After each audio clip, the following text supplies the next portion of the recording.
പ്രമേഹം അഥവാ ഡയബറ്റീസ് എന്ന രോഗം ശരീരത്തിലെ പല അവയവങ്ങളെയും ബാധിക്കുമെന്ന് എല്ലാവർക്കും അറിയാം. പക്ഷെ വളരെ കുറച്ച് ആളുകൾക്ക് മാത്രമാണ് പ്രമേഹത്തിന്റെ ആദ്യ സൂചനകൾ വായിലും പല്ലിലും പ്രത്യക്ഷപ്പെടാമെന്ന് അറിയുന്നത്. നിങ്ങളുടെ മോണയിൽ നിന്ന് ഇടയ്ക്കിടെ ബ്ലഡ് വരുന്നുണ്ടോ? വായ എപ്പോഴും വരണ്ടതായി തോന്നുന്നുണ്ടോ? വായിൽ ബാഡ് സ്മെൽ മാറാതെ തുടരുന്നുണ്ടോ? ഇവ വെറും പല്ലിന്റെ പ്രശ്നങ്ങൾ മാത്രമല്ല, ചിലപ്പോൾ ശരീരത്തിലെ ബ്ലഡ് ഷുഗർ കൂടുന്നതിന്റെ ആദ്യ മുന്നറിയിപ്പുകളായിരിക്കാം. ഈ വീഡിയോയിൽ പ്രമേഹത്തിന്റെ ആദ്യകാലത്ത് വായിൽ കാണുന്ന 10 പ്രധാന ലക്ഷണങ്ങൾ, അതിന് പിന്നിലെ കാരണം, എപ്പോൾ ഡോക്ടറെ കാണണം, എങ്ങനെ ഈ പ്രശ്നങ്ങൾ ഒഴിവാക്കാം എന്നെല്ലാം വളരെ സിമ്പിളായി മനസ്സിലാക്കാം. അതുകൊണ്ട് ഈ വീഡിയോ അവസാനം വരെ കാണുക. കാരണം അവസാന ഭാഗത്തിൽ പലരും അറിയാതെ ചെയ്യുന്ന ചില വലിയ തെറ്റുകളെക്കുറിച്ചും സംസാരിക്കുന്നുണ്ട്. നമ്മൾ കഴിക്കുന്ന ഭക്ഷണം ശരീരത്തിൽ ഗ്ലൂക്കോസ് എന്ന പഞ്ചസാരയായി മാറുന്നു. ഈ ഗ്ലൂക്കോസ് ശരീരകോശങ്ങളിലേക്ക് എത്തിക്കാൻ സഹായിക്കുന്ന ഹോർമോണാണ് ഇൻസുലിൻ. പ്രമേഹം ഉള്ളപ്പോൾ ശരീരത്തിന് ആവശ്യത്തിന് ഇൻസുലിൻ ഉണ്ടാവാതിരിക്കാം, അല്ലെങ്കിൽ ഇൻസുലിൻ ശരിയായി വർക്ക് ചെയ്യാതിരിക്കാം. ഇതിൻ്റെ ഫലമായി ബ്ലഡ് ഷുഗർ ഉയരും. ബ്ലഡ് ഷുഗർ ദീർഘകാലം ഉയർന്നു നിൽക്കുമ്പം ശരീരത്തിലെ ചെറിയ രക്തക്കൊഴലുകളും നാഡികളും പ്രതിരോധശേഷിയും ബാധിക്കപ്പെടുന്നു. അതുകൊണ്ടാണ് കണ്ണ്, വൃക്ക, ഹൃദയം, കാലുകൾ എന്നിവയ്ക്കൊപ്പം വായുടെയും പല്ലിൻ്റെയും ആരോഗ്യവും ബാധിക്കപ്പെടുന്നത്.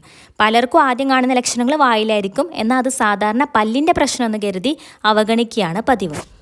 ഇനി എന്തുകൊണ്ടാണ് പ്രമേഹം നമ്മുടെ വായിനെയും പല്ലിനെയും ബാധിക്കുന്നതെന്ന് നോക്കാം. വായിൽ ലക്ഷക്കണക്കിന് ബാക്ടീരിയകൾ സ്വാഭാവികമായി ജീവിക്കുന്നുണ്ട്. സാധാരണ നിലയിൽ നമ്മുടെ ഉമിനീരും ശരീരത്തിൻ്റെ പ്രതിരോധശേഷിയും ഇവയെ നിയന്ത്രിക്കും. എന്നാൽ ബ്ലഡ് ഷുഗർ ഉയരുമ്പോൾ ഉമിനീരിൻ്റെ അളവ് കുറയുകയും ബാക്ടീരിയകൾ കൂടുതൽ വളരുകയും ചെയ്യും. അതോടൊപ്പം മോണയിലേക്കുള്ള രക്തപ്രവാഹവും രോഗപ്രതിരോധശേഷിയും കുറയ്ക്കും. ഇതിൻ്റെ ഫലമായി ചെറിയ അണുബാധ പോലും വലിയ പ്രശ്നമായി മാറാൻ ചാൻസ് ഉണ്ട്. അതുകൊണ്ടാണ് ഡയബറ്റീസ് ഉള്ളവരിൽ മോണരോഗങ്ങളും പല്ല് നഷ്ടപ്പെടാനുള്ള സാധ്യതയും കൂടുതലായി കാണുന്നത്. പ്രമേഹത്തിൻ്റെ ആദ്യ ലക്ഷണങ്ങളിൽ ഏറ്റവും സാധാരണമായ ഒന്നാണ് ഡ്രൈ മൗത്ത് അഥവാ വായ് വരണ്ടു പോകുന്നത്. വെള്ളം കുടിച്ചിട്ടും വായ് വരണ്ടതായി തോന്നാം. ഉമിനീര് കുറയുമ്പം വായിലെ ബാക്ടീരിയകളെ നിയന്ത്രിക്കാൻ കഴിയില്ല. അതുകൊണ്ട് പല്ല് കേടാകാനും ബാഡ് സ്മെല്ല് വരാനും മോണരോഗങ്ങൾ ഉണ്ടാകാനും ചാൻസ് കൂടും. ചിലർ രാത്രി ഉറക്കത്തിൽ പലതവണ വെള്ളം കുടിക്കാൻ എഴുന്നേൽക്കാറുണ്ട്. ഇതും ബ്ലഡ് ഷുഗർ കൂടിയതിൻ്റെ ഒരു സൂചന ആയിരിക്കാം. എന്നാൽ ഡ്രൈ മൗത്ത് ഉണ്ടെന്ന് കരുതി മാത്രം പ്രമേഹം എന്ന് പറയാൻ കഴിയില്ല. ചില മരുന്നുകൾ, പ്രായം, വെള്ളം കുറച്ച് കുടിക്കുന്നത് എന്നിവയൊക്കെ ഇതിന് കാരണമാകാം. പക്ഷേ ഇതോടൊപ്പം മറ്റ് സിംറ്റംസ് ഉണ്ടെങ്കിൽ ബ്ലഡ് ഷുഗർ പരിശോധിക്കുന്നത് നല്ലതാണ്. ബ്രഷ് ചെയ്യുമ്പോൾ മോണയിൽ നിന്ന് ബ്ലഡ് വരുന്നത് പലരും നിസ്സാരമായി കാണാറുണ്ട്. കുറച്ച് ശക്തിയായി ബ്രഷ് ചെയ്തത് കൊണ്ടാണെന്ന് കരുതി അവഗണിക്കും. പക്ഷെ പലപ്പോഴും അത് ജിഞ്ചൈവൈറ്റിസ് എന്ന മോണയിലെ അണുബാധയുടെ ലക്ഷണമായിരിക്കും. ബ്ലഡ് ഷുഗർ കൂടുമ്പം ശരീരത്തിലെ രോഗപ്രതിരോധ ശേഷി കുറയും. സോ ബാക്ടീരിയകൾ മോണയെ കൂടുതൽ ബാധിക്കും. മോണ ചുവന്നാവുക, വീർക്കുക, ബ്ലഡ് വരിക എന്നിവയ്ക്കാണ് ആദ്യ ലക്ഷണങ്ങൾ. ഇത് ചികിത്സിക്കാതെ വിട്ട പെരിഡോണ്ടൈറ്റിസ് എന്ന ഗുരുതരമായ മോണരോഗത്തിലേക്ക് മാറാം. അവസാനം പല്ലിളകുകയും നഷ്ടപ്പെടുകയും ചെയ്യാം. സോ ബ്രഷ് ചെയ്യുമ്പം ഇടയ്ക്കിടെ ബ്ലഡ് വരുന്നത് ഒരിക്കലും നിസ്സാരമായി കാണരുത്. രാവിലെ എഴുന്നേൽക്കുമ്പം ചെറിയ തോതിൽ വായിൽ ബാഡ് സ്മെൽ ഉണ്ടാകുന്നത് സാധാരണയാണ്. എന്നാൽ ദിവസവും പലതവണ ബ്രഷ് ചെയ്തിട്ടും ഈ ദുർഗന്ധം മാറുന്നില്ലെങ്കിൽ അത് ശ്രദ്ധിക്കേണ്ട കാര്യമാണ്. ബ്ലഡ് ഷുഗർ കൂടുതലായിരിക്കുമ്പം വായിലെ ബാക്ടീരിയകൾ വേഗത്തിൽ വളരും. കൂടാതെ വായ വരണ്ടു പോകുന്നതും ദുർഗന്ധം വർദ്ധിപ്പിക്കും. ചിലപ്പോൾ മോണയിലെ അണുബാധ ഇതിന് കാരണമാകാം. ബാഡ് സ്മെല്ല് മാത്രം കണ്ടാൽ പ്രമേഹം എന്ന് പറയാനാവില്ല. എന്നാൽ അമിതദാഹം, ഇടയ്ക്കിടെ മൂത്രമൊഴിക്കൽ, ക്ഷീണം തുടങ്ങിയ മറ്റ് സിംറ്റംസിനോടൊപ്പം ഇതുണ്ടെങ്കിൽ ബ്ലഡ് ഷുഗർ പരിശോധന നടത്തുന്നത് നല്ലതാണ്. സാധാരണ ചെറിയ മുറിവുകളോ വായിൽ അൾസറോ ഏതാനും ദിവസങ്ങൾക്കുള്ളിൽ ഭേദമാകും.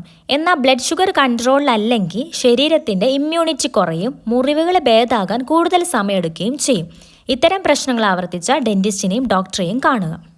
പ്രായം കൂടുമ്പം പല്ലിളകുന്നത് സ്വാഭാവികമാണ്. പക്ഷേ എല്ലാ സിറ്റുവേഷൻസിലും അത് ശരിയല്ല. ഡയബറ്റീസ് കാരണം മോണയിലെ അസ്ഥിയും ചുറ്റുമുള്ള കോശങ്ങളും ബാധിക്കപ്പെടും. ഗുരുതരമായ ഗം ഡിസീസ് ഉണ്ടായാൽ പല്ല് ഇളകാൻ തുടങ്ങും. ട്രീറ്റ്മെൻറ്റ് വൈകിയാൽ പല്ല് നഷ്ടപ്പെടാനുള്ള ചാൻസും ഉണ്ട്. അതുകൊണ്ട് പല്ല് ഇളകുന്നത് ഒരിക്കലും അവഗണിക്കരുത്. ഡയബറ്റീസ് ഉള്ളവരിൽ വായിൽ ഫംഗൽ ഇൻഫെക്ഷൻ വരാനുള്ള ചാൻസ് കൂടുതലാണ്. ഇത് ഓറൽ ത്രഷ് എന്നറിയപ്പെടുന്നു. നാവിലോ കവിളിലോ ഉള്ള വെള്ള നിറത്തിലുള്ള പാടുകൾ, കത്തുന്ന അനുഭവം, ഭക്ഷണം കഴിക്കുമ്പോൾ അസ്വസ്ഥത എന്നിവയൊക്കെ ഉണ്ടാവാം. ബ്ലഡ് ഷുഗർ കൺട്രോളിലല്ലെങ്കിൽ ഈ ഇൻഫെക്ഷൻ വീണ്ടും വീണ്ടും വരാൻ ചാൻസ് ഉണ്ട്. ഇത്തരം സിംറ്റംസ് ഉണ്ടെങ്കിൽ സ്വയം മരുന്ന് വാങ്ങാതെ ഡോക്ടറുടെ ഉപദേശം തേടുക. ചില ആളുകൾക്ക് നാവിലോ വായിലോ കത്തുന്ന പോലെയുള്ളൊരു അസ്വസ്ഥത അനുഭവപ്പെടാറുണ്ട്. ചൂടുള്ള ഭക്ഷണം കഴിക്കാത്ത സമയത്തും കത്തുന്ന പോലെയുള്ള ചുളിവുള്ളത് പോലെ തോന്നാം.